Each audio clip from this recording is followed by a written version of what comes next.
खुलुमबाय लोगोफोर, बड' इनफ' पइन्ट चेनेलाव नोंथांमोनखौ बयखौबो बरायनाय बावहरग्रोनाय जाबाय। आं दिनै नोंथांमोननि सिगाङाव राशि बादियै सानसेनि फानजामुथिखौ फरायथिनो लादों। आसा खालामो नोंथांमोना भिडिअखौ नायना मोजां मोनगोन।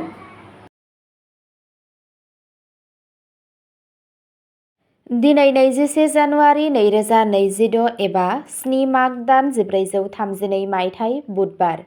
गिबियावनो दङ मेष राशि। दिनै फोथायनाया गोजौ जागोन। खामानि थिलियाव गोदान खाबुफोर सोमजिनो हागौ। थालांनाय खामानिफोरा सिगांथिं आवगायलांगोन। बैसोगोरा सुबुंफोरनिफ्राय मदद मोनगोन। राङारि थिरांथा लानाय समाव साननांगौ जा। नखराव गोरोबलायनाय थागोन। गोहोनि थाखोआ मोजां थागोन। हरखाब थिरांथा लायोब्ला खहा जानो हागौ। नोंथाङा मोनसे गोदान मावथांखिनि सायाव खामानि मावनो जागायनो हायो। साना मोजां जागोन। नोंथांनि दिनैनि खाफाल गोनां दिगा जादों खोला सानजा। खाफाल गोनां अनजिमाया जादों 14 आरो खाफाल गोनां गाबा जादों गोजा गाब। वृषभ राशि। दिनै धैर्य आरो दिदोमथि लाखिनाया मुलाम्फा लाबोगोन। गावनि खामानियाव दिदोमथि लाखि। रांखान्थियारि बिथिङाव जौगानायनि नेरसोन नुनो मोननाय जादों। नोंथाङा नोंथांनि नखरनिफ्राय हेफाजाब मोनगोन। गोसोआरि थिरांथा लानायनिफ्राय गोजानाव था। नोंथांनि सावस्रिनि थाखाय जिरायनायनि गोनांथि जागोन। गावनि आदारखौ समानथि लाखि। न'जों सोमोन्दो थानाय जायखिजाया खामानिया आबुं जानो हागौ। सांग्रां जानानै रां खाथाय। साना गोजोनथाव जागोन। नोंथांनि दिनैनि खाफाल गोनां दिगा जादों सा सोनाब। खाफाल गोनां अनजिमाया जादों 6 आरो खाफाल गोनां गाबा जादों गुफुर गाब। मिथुन राशि। दिनै फोनांजाब रोंग'थिफोरा गोख्रों जागोन। नोंथांनि सोदोबफोरा खामानि थिलियाव बेसेन गोनां जागोन। गोदान बिथांखिफोरनि सायाव सावरायनाय जानो हागौ। रांखान्थियारि मुलाम्फा जानायनि जाथावना दं। नोंथाङा लोगोफोरनिफ्राय मदद मोनगोन। सावस्रिया सरासनस्रा जागोन। दावबायनायनि खाबु मोननो हागौ। नोंथाङा मेलेमारि सांग्रां थागोन। गोदान सोमोन्दो लाखिनाया मुलाम्फा जागोन। साना गोसो गुदुं जागोन। नोंथांनि दिनैनि खाफाल गोनां दिगा जादों सानजा। खाफाल गोनां अनजिमाया जादों 17 आरो खाफाल गोनां गाबा जादों गोमो गाब। कर्क राशि। दिनै गावनि गोसोनि मोनदांथिफोरखौ दबथायनाया गोनांथार। नोंथाङा नखरजों सोमोन्दो गोनां थिरांथाफोर लानो गोनां जानो हागौ। खामानि थिलियाव धैर्य लाखिनाया जाफुंसार जागोन। साननानै रां खरसा खालाम। एसे मेंनाय जानो हागौ। बैसोगोराफोरनि बोसोनआ हेफाजाब होगोन। धोरोमारि हाबाफोराव गोसो गुदुं जागोन। गोसोआरि गोजोन लाखि। साना सरासनस्रानिख्रुइ साबसिन जागोन। नोंथांनि दिनैनि खाफाल गोनां दिगा जादों साहा। खाफाल गोनां अनजिमाया जादों 8 आरो खाफाल गोनां गाबा जादों रुपा गाब। सिंह राशि। दिनै दैदेननायनि गोहोआ बांगोन। खामानि थिलियाव मान आरो सिनायथिया जौगागोन। रांखान्थियारि हालोदा गोख्रों जागोन। नोंथांनि बिबुंथिखौ नखराव बेसेन होनाय जागोन। अहंकारनिफ्राय गोजानाव था। सावस्रिया मोजां थागोन। सरकारजों सोमोन्दो गोनां खामानिफोराव जाफुंसार जानो हागौ। नोंथाङा गोदान बिबानफोर मोननो हागौ। साना मोजां जागोन। नोंथांनि दिनैनि खाफाल गोनां दिगा जादों खोला। खाफाल गोनां अनजिमाया जादों 19 आरो खाफाल गोनां गाबा जादों सना गाब।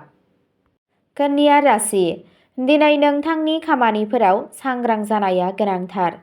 लेखा बिलाइजों सांग्रां जा। खस्थ' खालामनाया फिथाइ होगोन। रांखान्थियारि बिथिङाव संयम लाखि। नोंथाङा सावस्रिनि बेलायाव मेंनाय मोनदांनो हागौ। नखरनि सुबुंफोरनिफ्राय हेफाजाब मोनगोन। गावनि सानफ्रोमबोनि मावखान्थियाव आब्रुथि लाखि। गोजाम खामानिफोरा आबुं जानो हागौ। साना मुखुब जागोन। नोंथांनि दिनैनि खाफाल गोनां दिगा जादों सोनाब साहा। खाफाल गोनां अनजिमाया जादों 4 आरो खाफाल गोनां गाबा जादों रेजें निला गाब। तुला राशि। दिनै समानथाय आरो गियानजों खामानि माव। बाहागोदारिया मुलाम्फा गोनां जागोन। रांखान्थियारि थासारिया जौगागोन। न'आव गोजोन आबहावा थागोन। सावस्रिया सरासनस्रा जागोन। आयेनारि बिथिङाव सांग्रां जा। साननानै थिरांथा ला। समाजारि मान सन्माना बांगोन, साना गोथार जागोन। नोंथांनि दिनैनि खाफाल गोनां दिगा जादों सानजा साहा, खाफाल गोनां अनजिमाया जादों 22 आरो खाफाल गोनां गाबा जादों गलापि गाब। बृश्चिक राशि। दिनै एकाग्रता गोख्रों जागोन। आन्दोनि खामानिफोराव जाफुंसार जानो हागौ। रांखान्थियारि मुलाम्फानि मिजिं दं। गोसोआरि बेले-बेजेनिफ्राय गोजानाव था। सावस्रिया मोजां जागोन। नोंथाङा नखरनिफ्राय हेफाजाब मोनगोन। साननानै रां खाथाय। साना थिरांथा गोनां जानो हागौ। इसिङारि गोहोआ बांगोन। नोंथांनि दिनैनि खाफाल गोनां दिगा जादों खोला सोनाब, खाफाल गोनां अनजिमाया जादों 10 आरो खाफाल गोनां गाबा जादों रोजा गोजा गाब। धनु राशि। दिनै खाफाला नोंथांनि फारसे थागोन। नोंथांनि जिउ राहायाव गोदान खाबुफोर फैनो हागौ। दावबायनायनिफ्राय मुलाम्फा जानायनि जाथावना दं। रांखान्थियारि मुलाम्फानि जाथावना दं। सावस्रिया मोजां जागोन। लोगोफोरनिफ्राय मोजां खौरां फैगोन। धोरोमारि हाबाफोराव गोसो गुदुं जागोन। फोथायनाया बांगोन, साना गोथार जागोन। नोंथांनि दिनैनि खाफाल गोनां दिगा जादों सा-सानजा, खाफाल गोनां अनजिमाया जादों 15 आरो खाफाल गोनां गाबा जादों फान्थाव गाब। मकर राशि। दिनै नोंथाङा नोंथांनि खस्थ'नि आबुं फिथाइखौ मोनगोन। नोंथांनि खामानि मावनाय जायगायाव दिदोमथि थागोन। नोंथांनि रांखान्थियारि थासारिया गोख्रों जागोन। नखराव नोंथांनि बिफावआ गोनांथार जागोन। सावस्रिया मोजां जागोन।